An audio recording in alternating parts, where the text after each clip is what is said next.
સુરતમાં ઝી 24 કલાકના અહેવાલની ધારદાર અસર. વિવાદિત શિવ રેસિડેન્સીની પ્રોટેક્શન વોલ બની અને તૈયાર છે. એક જ દિવસમાં પ્રોટેક્શન વોલ બની અને તૈયાર કરવામાં આવી છે. એસએમસી કમિશનરના આદેશ બાદ તંત્ર સફાળું જાગ્યું છે. આજે રહીશો પોતાના ઘરમાં રહેવા માટે જશે.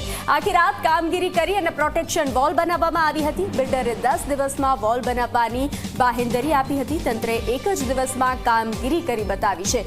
તો જે રીતે શિવ રેસિડેન્સીના લોકો પોતાના ઘરથી જ વિહોણા થઈ અને હેરાન પરેશાન થઈ ચૂક્યા હતા, ત્યારે ઝી 24 કલાકની મુહિમ રંગ લાવી છે. ઝી 24 કલાકે અહેવાલ પ્રસારિત કર્યો. ઝી 24 કલાક શિવ રેસિડેન્સીના રહીશોની બહારે આવ્યું હતું, ત્યારે તંત્ર સફાળું જાગ્યું અને કામગીરી હાથ ધરવામાં આવી. ત્યારે શિવ રેસિડેન્સીની પ્રોટેક્શન વોલ આજે બનીને તૈયાર છે. આજે શિવ રેસિડેન્સીના રહીશો પોતાના ઘરમાં જઈ શકશે. बहुत खुशी हुई है अंदर से, इतनी अच्छी कि आंसू भी, खुशी के आंसू आ रहे कि मुझे मेरा मकान मिला है. आप लोग मकान दिला दिए और एसएमसी वाले ने वो सर्टिफिकेट भी दिया है, प्रूफ कि हमारे बिल्डिंग को कुछ भी नहीं हुआ है पार्किंग का एरिया गिरने से.